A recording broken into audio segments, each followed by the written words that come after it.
Сайн бацхан үзэгчтэй орой минь төргий. Тэгэхээр Эндэс телевизийн тодруулах цэг ярилцлагын нэвтрүүлэг маань хүүгээр эхэлж байна. Тэгэхээр өнөөдрийн манай нэвтрүүлгийн зочноор Барилга хот байгуулалтын сайд Баян Сэлэнгөрөгд оролцож байна. Танд орой минь төргий. Арай минь төргий. За тэгэхээр барилгын салбарын хамгийн анхны эмэгтэй сайд. Одоо ерөнхийдөө бол засгийн газрын бүр эрхээ хугацаа дуусах шатанд орж байна. Өнгөрсөн хугацаанд ингээ ажилласан хугацаагаа харахад ер нь барилгын салбарт ямар шинжилтүүдийг хий гэж одоо зорж хичээж исэн энэ ажлууд маань хэр амжилттай болов. За тэгээд анхны 23 дахь эмэгтэй сайд тэгээд энэ салбарт анх ирж байхад би бас бусдын хөндлөнгөөс хэлжсэн нөгөө мэрэгжлийн бус гэдэг тал дээр бас болгоомжуулж айж байла. Тэрийг нуугаад яах вэ, тийм ээ?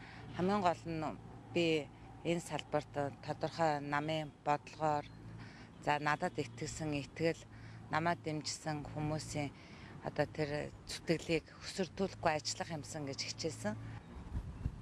Тэгэхээр хууль эрх зүйн орчин бол барилгын салбарын хууль эрх зүйн орчин бол сайжирж байгаа юм байна. Мэдээж хууль эрх зүйн орчин сайжрахаар алс хэттэй дунд хугацаанд гэдэг юм уу иргэдийн амьдралд бол нөлөөлөл үзүүлээд явна. Тэгэхээр шууд одоо иргэдийн амьдралд нөлөөлөл үзүүлэх ямар шийдвэрүүд гарав? Жишээлбэл одоо ипотекийн зээлийг 5% болгох байд юм уу? Одоо түрээсийн орон сууц хөтөлбөрийг бол хэрэгжүүлсэн шүү дээ. Энэ ажлууд маань өнөөдөр бас ямар үр дүнгээ өгөө? Тэгэхээр ипотекийн зээл одоо өөрчлөлт оруулах, журамдаа өөрчлөлт оруулах засгийн газрын тогтоолыг барилга хот байгуулалтын яамнаас 2 удаа санал болгож оруулсан. Гэсэн хэдий боловч ипотекийн зээлээ удаан хугацаанд тогтвортой явуулах үүднээс одоо улсын хурлаар оруулсан тэтгэврийн нөөц сангийн тухай хуультайгаа уялдуулсан байгаа. Тэгэхээр аслагдсан гэр хороолол шин суурьшлын бүс хөдөө орон нутг 21 аймагта гэр хорооллын дахин төлөвлөлтийн газар орон сууц худалдаа авсан иргэдтэй бид нар ипотекийн зээлийн хүүг багасгаж 8-аас 5% болгосон. За өнөөдөр бол энэ 5% болгож байгаа зөвхөн энэ одоо энэ газар зүйн байршлаар өнөөдөр тодорхойлогдож байгаа бол цаашлаад энэ асуудал бүхэл бүтэн хуулийн хүрээнд явах ёстой гэж бид бас үзэж байгаа. За та бас хэллээ дээр нь бас энэ түрээсийн орон сууц хөтөлбөр төрийн захиалгаар баригдсан төрийн орон сууцны корпорацийн захиалгаар баригдсан 929 айлын орон сууцаа түрээс өглөө. Тэгэхээр энэ түрээсийн орон сууцны хөтөлбөрөө бас амжилттай хэрэгжүүлж эхлэж цаашаа тогтвортой ажиллуулах үүднээс 2016 оноос төсөв дээрээ бид нар 17 тэрбум төгрөгөөр ингээд үе шаттайгаар нэмэгдүүлэх зарчмаар мөнгөний суулгаж өгөхөөр ингээд хуульчилж өгсөн байгаа. Тэгэхээр энэ одоо мөнгө суулснаар төрийн орон сууцны корпорац менежментийг явуулж одоо төрийн болон төрийн бус байгууллага за аж ахуйн нэгжүүдийн барьсан тийм ээ дээр нь одоо үн хямд орон сууцыг төрөөс худалдаж авч иргэдтэй түрээслэх зарчим руу оруулах ийм одоо зарчмын томоохон одоо тогтоолын төслийг бас бид нар засгийн газрын хуралдаанаараа амжилттай хэлэлцүүлж энийг үргэлжлүүлж явуулах тэр эрх зүйн боломжийг нь бас нээж өгсөн байгаа.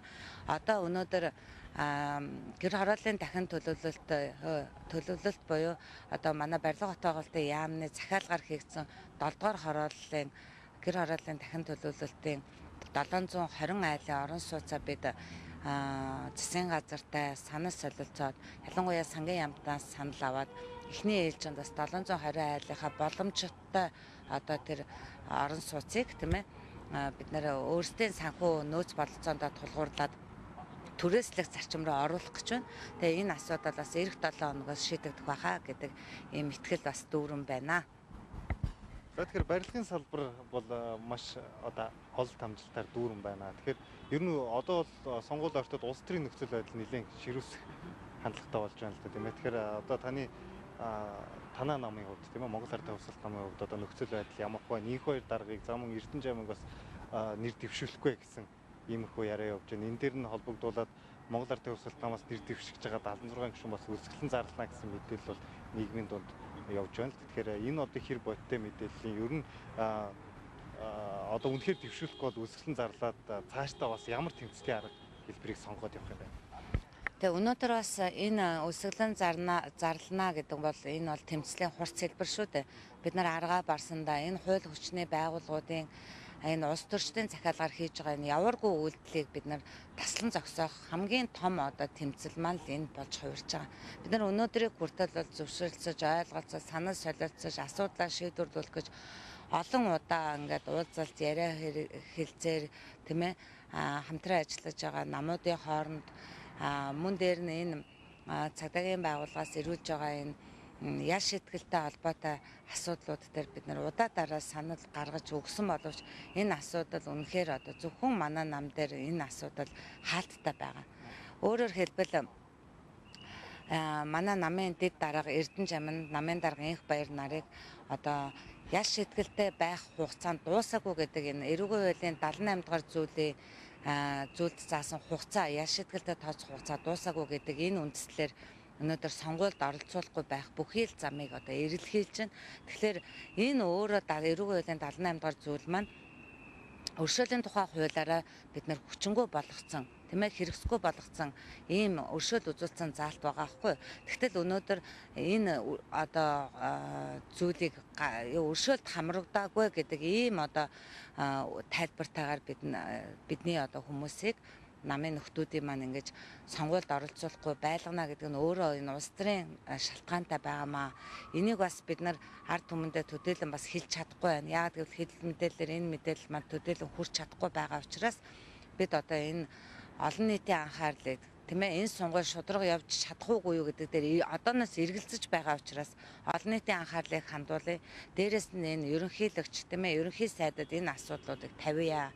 Ерөнхий сайдын мэдлийн одоо агентлаг өнөөдөр улсын хурлын байнгын орооны дарга болон улсын ерөнхий сайдаас өгсөн чиг үүргийг хэрэгжүүлэхгүй, дээрээс нь улсын хурлаас гаргасан тогтоолыг тийм ээ хууль дүрмийг хэрэгжүүлэхгүйгээр ингээ явна гэдэг бол энэ өөрөө ийм увайгүй одоо тийм ийм босромог үйлдэл болж байгаа хгүй. Энэ албан тушаалаа уруулан ашиглаж байгаа хэлбэр байгаа юм. Тийм учраас бид бас энэ асуудал дээр зүгээр нэг одоо хараа сууж чадахгүй. Бид энэ одоо хууль бус үйлдэлтэй ямар ч байсан тэмцэл хийх ёстой юм байна. Тэгэхгүй бол одоо ингээд монголчууд дугаа суугаа дээрлэхүүлээд тийм ээ ингээд үндэ хангалттай хугацаа өнгөрлөө. Өмнө нь Инх Баяр даргаыг 2012 онд мэдлэг боловсрал одоо дутуу тийм ээ хүрхгүй гэдэг үндслэлээр сонгуульд оролцуулаагүй байсан бол өнөөдөр ял шийтгэлтэй хугацаа ингээд дуусаагүй гэдэг ийм зүйл. Тэгтэл бусад хүмүүстээр энэ ял шийтгэлтэй хугацаа бас тооцогдоод өршөөлийн хуульд хамаарагдаад ингээд явж байгаа. Тэгээд ер нь бол энэ хууль дүрм журм чинь хүн болгонд иргэн нэг бүртээ тэгшүүлчлэх ёстой. Нөгөө үндсэн хуулийн зарчим өнөөдөр алдагдж байгаа. Тийм учраас бид өнөөдөр энэ асуудал бол бидний хувьд ялангуяа парламентд суудалтай намын хувьд 3 дахь хүчин эвсэл гэж явж байгаа энэ одоо олон нийтийн итгэлийг аваад явж байгаа сөрөг хүчний хувьд бол бид нар энэ байр суурин дээр хатуу зогсож тэмцэнэ гэж ийм одоо тэмцлийн хурц хэлбэрийг хүртэл сонгох дээрээ тулаад явж байна. За баярлалаа үзэгчдээ. Тэгэхээр өнөөдрийн манай тодруулагчийг зочны ярилцлага маань энэ төрөд өндөрлж байна. Өнөөдрийн зочны ярилцлагаар улсын хурлын гишүүн барилгоотой байгуулалтын сайд Баян Сэлэнг өргөдөж оролцсон. Таны цаашдаа ажил амжилт хүсье. За баярлалаа. Дараа уулзлаа баяртай үзэгчдээ.